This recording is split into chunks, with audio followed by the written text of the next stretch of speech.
शनि महाराज आपकी पत्रिका में अर्थात तुला राशि और लग्न की पत्रिका में चतुर्थ भाव के स्वामी के साथ साथ पंचम भाव के स्वामी भी होते हैं, जो कि हमारी पत्रिका में अत्यंत महत्वपूर्ण स्थान रखता है। क्योंकि चौथा स्थान सुख भाव होता है, वहीं पंचम भाव हमारी संतान से संबंधित होता है। यही शनि महाराज वर्तमान स्थितियों में आपकी पत्रिका में पंचम भाव में गोचर कर रहे हैं। 29 मार्च 2025 को ये छठवें स्थान में आ जाएंगे, जो कि रोग ऋण और शत्रुओं का होता है। और छठवें स्थान में बैठकर ये तुला राशि और लग्न के जातकों के लिए किस प्रकार का कार्य करेंगे, यही हम आज डिस्कस करने वाले हैं। नमस्कार दोस्तों, कैसे हैं आप सभी। मैं आपका ज्योतिष मित्र श्लोक वर्मा आपके अपने चैनल श्री हनुमंत कृपा में आपका हार्दिक स्वागत करता हूं, अभिनंदन करता हूं। साथ ही अपने बड़े भैया श्री हनुमान जी से करबद्ध निवेदन करता हूं कि वे अपने हनुमत कृपा परिवार के सभी सदस्यों को, नए जुड़ने वाले सभी सदस्यों को सुख समृद्धि प्रदान करें, उन्हें उनके कार्यों में आशातीत सफलता प्रदान करें। दोस्तों, आप सभी को अंग्रेजी नववर्ष 2025 की हार्दिक शुभकामनाएं। थंबनेल से आपको समझ में आया होगा कि शनि आपको अपार धन देने वाले तो हैं, लेकिन साथ ही यहाँ पर कुछ सावधानियां भी बरतने की आवश्यकता है। क्योंकि शनि महाराज जब 29 मार्च को आपके छठवें घर में आएंगे, आप जानते हैं कि रोग ऋण और शत्रुओं का घर होता है ये, और यहाँ पर राहु पहले से ही विद्यमान है। शनि और राहु के कॉम्बिनेशन से जो है, जिसको हमारे एस्ट्रोलॉजी में या ज्योतिष शास्त्र की भाषा में कहें तो श्रापित दोष का नाम दिया गया है। वो सभी बच्चे जो कि 30 मार्च से लेकर 18 मई के बीच में पैदा होंगे, उनकी पत्रिका में यह योग बना हुआ मिलेगा। लेकिन हम सब जो कि अभी मौजूद हैं, इस दोष से किस प्रकार से, किन सावधानियों को अपनाकर हम बच सकते हैं, साथ ही क्या हमें लाभ मिल सकता है, यही हम डिस्कस करेंगे। और यदि वीडियो को अंत तक अवश्य देखिएगा। कहीं भी अच्छा लगे तो कमेंट बॉक्स में जय श्री राम लिखेंगे तो आपको भी अच्छा लगेगा, हमें भी अच्छा लगेगा आपके लिए इस तरह के विश्लेषण लेकर आने के लिए। शनि महाराज आप जानते हैं छठवां घर जो है, ये आपके रोग ऋण और शत्रुओं का घर है। साथ ही साथ ये सेवा का भाव भी है, नौकरी का भी भाव, कर्म क्षेत्र का भाव भी इसे कहा जाता है। वे सभी जातक अथवा जातिका जो कि किन्हीं कारणवश जिनकी नौकरी नहीं लग पा रही थी या जिनकी नौकरी छूट गई थी, शनि महाराज यहाँ पर आपकी नौकरी लगवाने का कार्य जरूर करेंगे। शनि महाराज आपको धन देने आ रहे हैं, ये मान के चलिए आप, ठीक है। लेकिन छठवां भाव ही नर सेवा ही नारायण सेवा है को भी रिफ्लेक्ट करता है। यदि आपके द्वारा किसी भी प्राणी या किसी भी मनुष्य की यदि कोई निस्वार्थ भाव से सेवा होती है, तो आप ये मान के चलिएगा कि आपके द्वारा की जा रही नर सेवा ही नारायण सेवा है। छठवां भाव रोग ऋण का भी होता है। यदि आप कोई बड़ा ऋण लेना चाह रहे हैं तो शनि महाराज यहाँ पर आपको बड़ा ऋण दिला सकते हैं। यदि आप कोई बिजनेस एक्सपेंशन करना चाह रहे हैं, यदि आप कोई बड़ा घर बनाना चाह रहे हैं, देखिए बड़ी वाहन लेना है आपको, या आप कोई नई सुख सुविधा का साधन जुटाना चाह रहे हैं और कर्ज के लेने के लिए आप विचार कर रहे हैं, बिल्कुल आपको शनि महाराज यहाँ पर कर्ज दिला देंगे। लेकिन मेरा सजेशन मान लीजिए या सलाह मान लीजिए कि आपको इस वक्त ये कर्ज लेने से बचना चाहिए।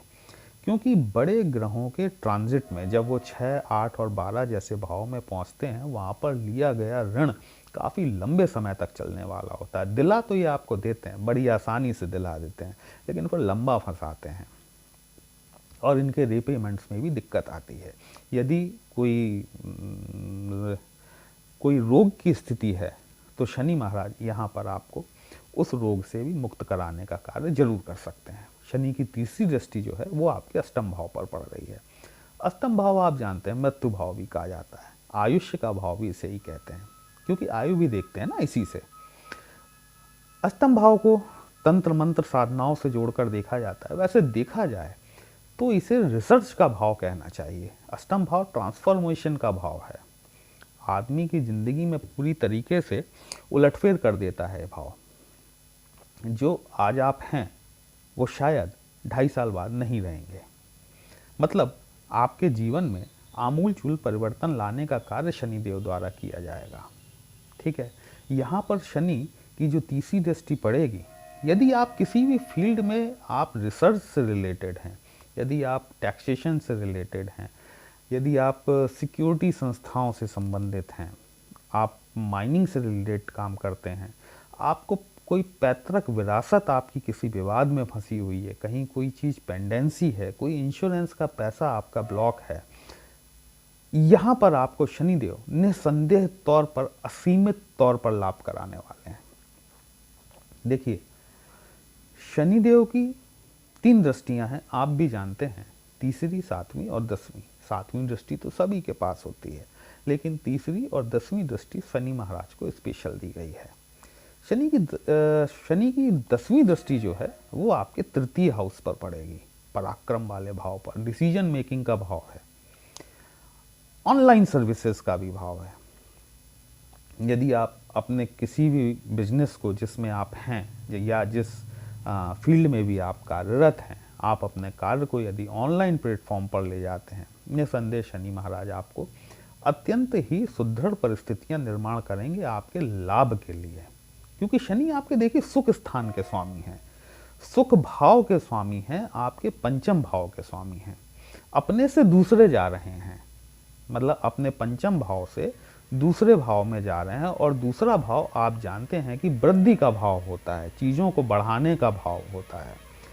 अब यहाँ पर शनि महाराज आपके संतान सुख में भी बढ़ोतरी करेंगे, आपको एजुकेशन में दिला सकते हैं, आप हायर एजुकेशन के लिए भी जा सकते हैं।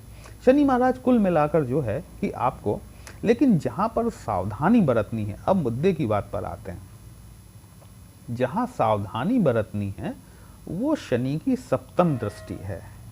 ये 7म दृष्टि आपके 12th हाउस पर पड़ेगी, और चूंकि शनि और राहु दोनों साथ बैठे हुए हैं श्रापित दोष का निर्माण करके, तो शनि और राहु दोनों की संयुक्त दृष्टि आपके 12वें भाव पर पड़ेगी।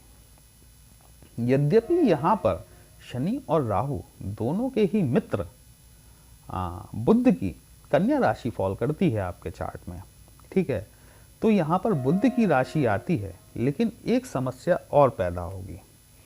वो समस्या ये है कि मंगल महाराज मिथुन राशि में गोचर कर जाएंगे।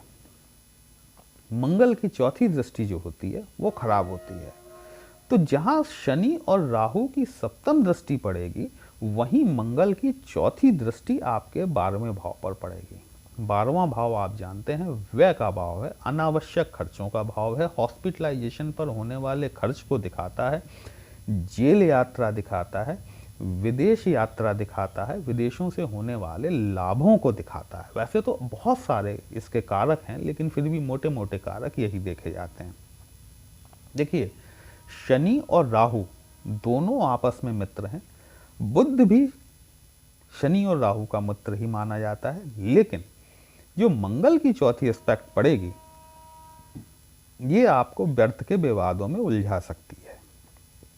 आपको अपनी जबान पर नियंत्रण रखना अत्यंत आवश्यक है, वाणी पर नियंत्रण रखना, नहीं तो क्या है कि मंगल की 4थी दृष्टि मिलके ये शनि, राहु और मंगल, ये तीनों जो है अमंगल करने की स्थिति में आ जाएंगे।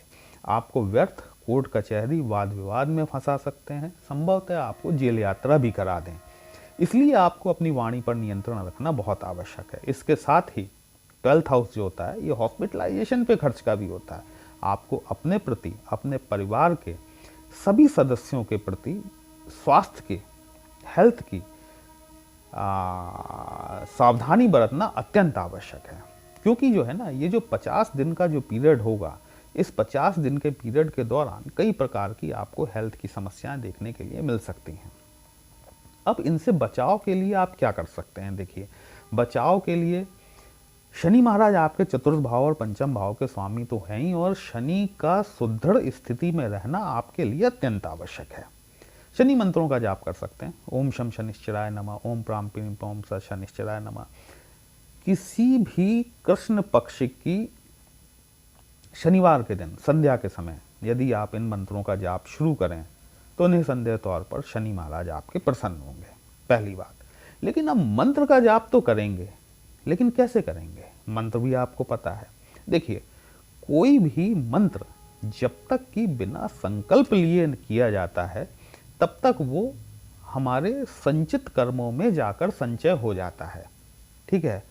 और यदि हमें उसका परिणाम चाहिए, यदि हमें उसका रिजल्ट चाहिए, तो हमें उसके लिए संकल्प लेना पड़ता है। शनि से संबंधित संकल्प लेने की मैं आपको विधि बता देता हूँ। राइट हैंड में थोड़ा सा जल लीजिए, अपना नाम बोलिए, अपने पिता का नाम बोलिए, अपने गोत्र का नाम बोलिए। इसके बाद ये बोलिए कि शनैश्चर नेष्ट फलम शांति अर्थम शनि मंत्र जापम महम करोमि। शनैश्चर नेष्ट फलम शांति अर्थम शनि मंत्र जापम महम करोमि। इतना कहने के पश्चात वो जल जमीन पर छोड़ दीजिए और फिर अपने शनि मंत्र का जाप शुरू कर दीजिए। निसंदेह यदि शनि आपकी पत्रिका में खराब स्थिति में है या ठीक नहीं है, तो यहाँ से शनिदेव, और ये शनि मंत्र का जाप आपको करना ही चाहिए, क्योंकि शनि आपके जिन विशेष भावों के स्वामी हैं ना, वो आपके जीवन में बहुत महत्वपूर्ण स्थान रखते हैं तुला राशि के जातक अथवा जातिकाओं की। क्योंकि देखिए, आपके जो लग्नेश हैं वो शुक्र हुए, शुक्र आपके लग्नेश हैं, साथ ही साथ अष्टम भाव के स्वामी भी हैं। गुरु आपकी पत्रिका में तृतीय भाव के स्वामी हैं और साथ ही आपके छठवें घर के भी स्वामी हैं। बुध आपके भाग्य भाव के स्वामी हैं, लेकिन 12वें भाव के भी स्वामी हैं। तो आपकी पत्रिका में जो मेजर ग्रह बचते हैं वो सूर्य, मंगल और शनि हैं। सूर्य और मंगल के पास में एक एक भाव है। आपका दशम भाव चंद्रमा के पास है, आपका दशम भाव चंद्रमा के पास में है, सूर्य के पास में आपका एकादश भाव है, मंगल आपके द्वितीय भाव और साथ में सप्तम भाव के स्वामी होते हैं। द्वितीय भाव आप जानते हैं मारक भाव होता है, सप्तम भाव मारक भाव होता है। तो अब बचा कौन आपके लिए? शनि महाराज। शनि महाराज की उपासना करना आपके लिए अत्यंत ही आवश्यक है। वैसे भी शुक्र जो कि आपके लग्नेश हैं और शनि दोनों आपस में पारस्परिक मैत्री संबंध में आते हैं। तो यदि आप शनि महाराज को प्रसन्न कर लेते हैं, निसंदेह तौर पर आपको शनि शुभ फलों में बढ़ोतरी जरूर करेंगे। ये आपके लिए तुला राशि के लिए बनने वाले श्रापित दोष के संदर्भ में मेरा विश्लेषण था। यदि कहीं भी अच्छा लगा हो तो चैनल को लाइक, शेयर और सब्सक्राइब जरूर कर लीजिएगा। यदि हमसे पत्रिका का विश्लेषण कराना चाहते हैं, हमारा व्हाट्सएप नंबर थंबनेल में दिया गया है।